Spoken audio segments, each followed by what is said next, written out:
J'apporte à votre connaissance une révélation très importante reçue par prophétie. Cette prophétie, je l'ai reçue il y a 25 ans de cela. 25 ans. C'est le temps de la révélation. C'est maintenant le temps de la révélation. Tu te poses des questions. Tu as déjà eu beaucoup de réponses par tout ce que tu as entendu. Et je te le rappelle, c'est le temps de la révélation. Il y a une prophétie que j'ai reçue il y a 25 ans de cela. 25 ans. Concernant l'Antichrist. Il y a 25 ans de cela, je n'ai jamais porté cette prophétie à la connaissance du grand public. Mais là, c'est le temps de la révélation. Cette prophétie que Dieu m'a donnée il y a 25 ans maintenant, il me permet de la porter à la connaissance du grand public. Cette prophétie, donc, concerne l'Antichrist. Il y a 25 ans de cela, au début de ma conversion, je priais beaucoup avec un autre frère. Dieu nous avait vraiment liés. Et nous passions beaucoup de temps à prier. Nous nous donnions rendez-vous et nous partions des fois dans la nature, parce que s'il y a bien un lieu qui est vraiment propice à la méditation de la parole de Dieu, à la louange, à l'adoration, à la prière, c'est bien la nature. Nous pouvons prier dans nos chambres, nous pouvons prier chez nous, nous pouvons prier partout. Parce que même dans notre travail ou ailleurs, dans le grand public, dans notre cœur, nous prions et nous pouvons prier et parler à Dieu à tout instant. Et nous partions donc avec ce frère, en général, dans la nature, pour être tranquille, et nous passions du temps à louer Dieu, à adorer, à prier Dieu. Et Dieu nous a fait pas mal de révélations à cette époque. Et notamment par la prophétie, nous avons reçu cette prophétie, cette révélation par la prophétie concernant l'Antichrist. Et Dieu nous a dit, ce jour-là, il nous a dit, l'Antichrist, il est déjà présent, il est né au sein d'une famille très riche en Europe. Voici la révélation que Dieu nous a faite. À l'époque, comme je vous dis, ça remonte à 25 ans. Il nous a fait comprendre que c'était un petit enfant, mais qu'il était déjà né dans le monde, il était né dans le monde, au sein d'une famille très riche en Europe. C'était un petit enfant à l'époque où il nous a donné cette révélation. Donc on peut faire le calcul aujourd'hui. Personnellement, je ne connais pas son âge, parce que Dieu ne nous a pas dit quel était l'âge de cet enfant à cette époque. Il nous a seulement fait comprendre que c'était un petit enfant qui était déjà en vie sur cette terre à cette époque. Cela remonte à 25 ans. Écoutez bien ce que je vais vous dire.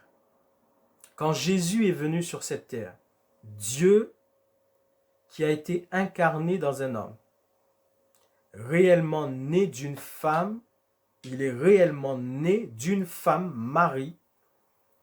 Il est venu sur cette terre avant qu'il ne se manifeste au monde en tant que Messie. Cela a pris 30 ans. Nous avons un seul récit où il nous est parlé de Jésus quand il avait 12 ans dans le temple, en train de discuter avec les docteurs de la loi et tout. Nous avons les récits qui nous parlent de sa naissance, mais en dehors de sa naissance et de ce récit qui nous parle à l'âge de 12 ans où il discutait avec les docteurs de la loi dans le temple, nous n'avons pas d'autres récits de l'enfance de Jésus. Mais ce que nous pouvons constater, c'est que Jésus, il était bien présent au sein du peuple d'Israël. Il était présent, il était là, il est né, il grandissait comme tous les enfants au milieu du peuple d'Israël avec ses parents, il était là avec ses frères et sœurs. Mais il ne s'est rien passé, il ne s'est pas révélé, manifesté, il n'a pas fait quoi que ce soit. La Bible ne nous dit pas qu'il ait fait quoi que ce soit avant l'âge de 30 ans. Ça veut dire que pendant 30 ans, Jésus était présent au milieu du peuple d'Israël, mais sans forcément, en dehors de ses parents et de tous ceux à qui Dieu avait fait comprendre que le Messie était né, c'était lui le Messie, mais le peuple dans son ensemble n'avait pas la connaissance de la présence du Messie au milieu de lui. Cela a pris 30 ans. Et c'est à l'âge de 30 ans qu'il a commencé maintenant à se manifester en tant que Messie présent au milieu de la nation juive. Et c'est la même chose en ce qui concerne l'Antichrist. Je ne vous dis surtout pas qu'il va se manifester quand il aura 30 ans, surtout pas. Je ne sais pas quel âge, je ne connais pas l'âge qu'il aura lorsqu'il se manifestera. Mais ce que je sais, c'est par une prophétie. L'Antichrist, à l'époque, il y a 25 ans en arrière, Dieu nous a dit avec ce frère qu'il était déjà né au sein d'une famille très riche en Europe, et donc qu'il est déjà là, et il a grandi comme tout enfant, comme Jésus qui a grandi, devenu un adulte. Il a grandi, et aujourd'hui il est là, c'est déjà un homme. C'est déjà un homme qui est présent dans le monde. Il lui manque juste, exactement comme pour Jésus, il lui manque juste à se manifester quand le temps fixé sera venu. Parce que Jésus s'est manifesté au sein du peuple en tant que Messie uniquement quand le temps marqué par Dieu est arrivé à son terme, quand ce jour-là est arrivé, quand ce qui devait se passer. Parce que vous verrez que dans la Bible, il est dit à chaque fois, vous verrez beaucoup de passages qui concernent Jésus, il est dit afin que la parole s'accomplisse.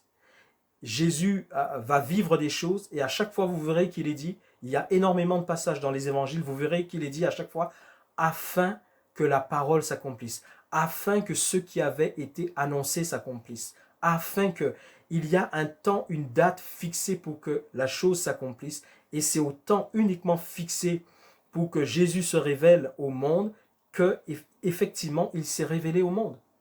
Et l'Antichrist c'est la même chose. Il est déjà là.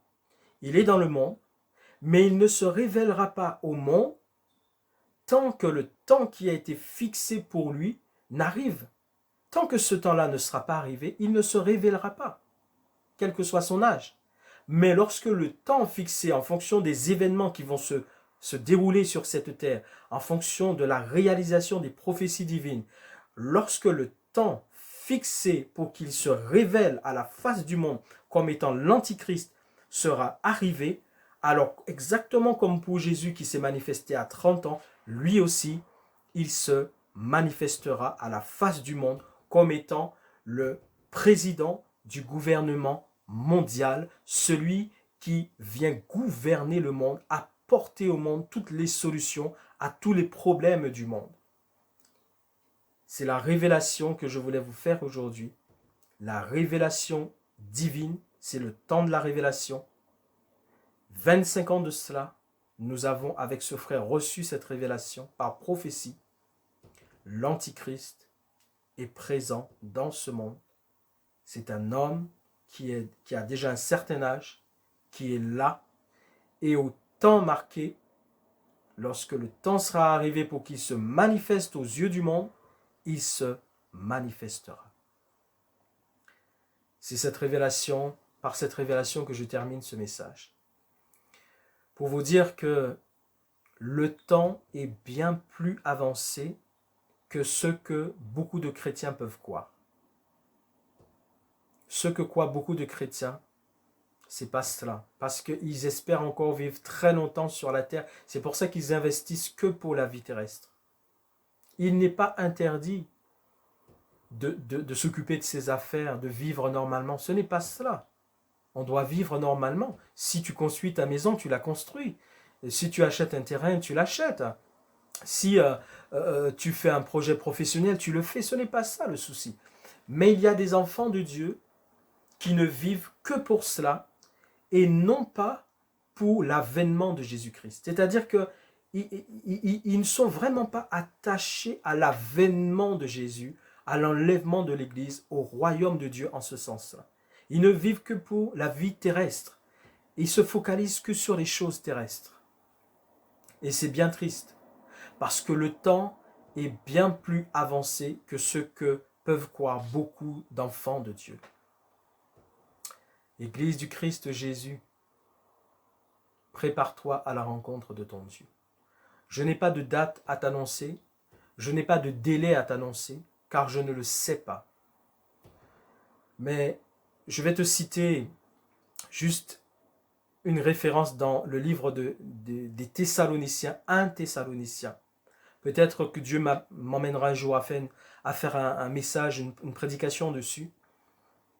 Il est dit que pour ceux qui sont éclairés, pour ceux qui ne dorment pas, ils ne seront pas surpris par l'enlèvement de l'Église. Ceux qui seront surpris, et là ça s'adresse à des enfants de Dieu, ceux qui seront surpris par l'enlèvement de l'Église, naturellement c'est le monde. Le monde sera surpris parce qu'ils ne sont pas avec Dieu, ils ne sont pas engagés avec Jésus. Ils seront surpris par l'enlèvement de l'Église.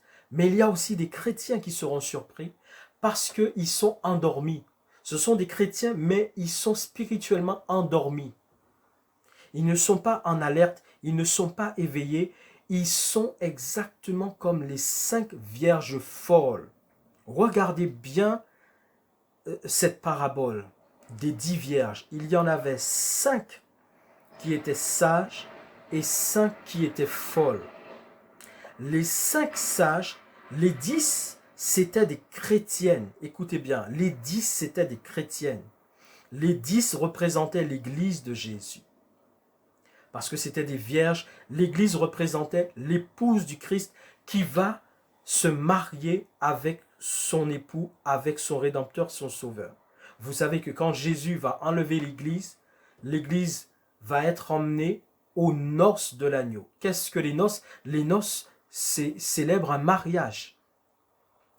Donc ces 10 vierges représentent l'Église. Mais vous voyez, dans cette Église, dans ces 10 vierges, il y en a 5 qui sont sages. C'est-à-dire, il y en a 5 qui se préoccupent de ce qui est nécessaire et indispensable pour aller à la rencontre de l'époux, qui est le Christ Jésus.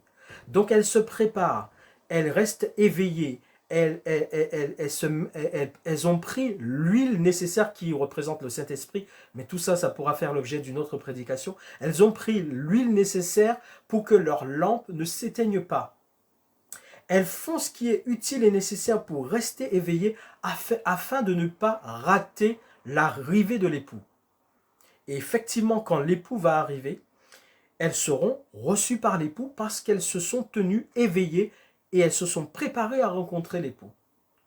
Mais il y en avait 5 autres qui pourtant avaient le même objectif. C'est ce qu'il nous faut comprendre. C'était aussi des chrétiennes, c'était aussi l'épouse, c'était aussi l'Église. Il y en avait 5 qui avaient le même objectif, l'objectif de rencontrer l'époux, d'être reçus par l'époux, d'aller aux noces de l'époux. Mais elles n'ont pas fait le nécessaire pour préparer et attendre la venue de l'époux. Elles avaient pourtant le même but. Les 10 sont parties ensemble. Les folles sont parties avec les sages. Donc ça veut dire elles ont fait le chemin. Elles sont allées également pour rencontrer l'époux. Mais comme elles ne s'étaient pas préparées comme il fallait, elles n'avaient pas pris la réserve d'huile nécessaire pour maintenir leur lampe allumée, ça veut dire qu'elles sommeillaient. Elles étaient dans un sommeil spirituel tout en pensant pouvoir aller rencontrer l'époux.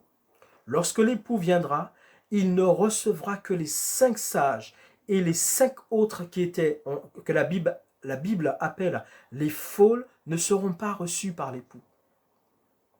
Et il sera trop tard. La porte sera fermée. Et lorsqu'elles frapperont à la porte en disant « Mais ouvre-nous, ouvre-nous » l'époux, qui est Jésus, leur dira « Mais je ne vous connais point. Je ne vous connais pas. » Il y a un temps pour chaque chose. Il y a un temps fixé pour chaque chose. Quand le temps est arrivé, ce n'est plus l'heure. Une fois que ce temps est passé, ce n'est plus le temps.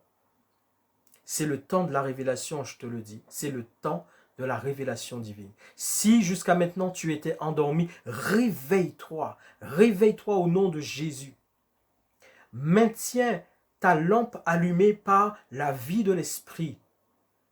Commence à séparer de ta vie toutes les choses viles et inutiles. Maintiens ta lampe allumée par la vie de l'Esprit. Car les 5 folles n'ont pas été reçues, pourtant c'étaient aussi des enfants de Dieu. Que Dieu te bénisse, Église du Christ Jésus. Que Dieu fasse dans ta vie l'œuvre qu'il veut faire dans le but de te sauver et de t'emmener avec lui dans la gloire céleste. Que Dieu nous bénisse ensemble et gardons nos lampes allumées, restons éveillés, car l'époux viendra bientôt. Le Christ Jésus viendra bientôt prendre son épouse qui est l'Église. Soyez bénis au nom de Jésus-Christ.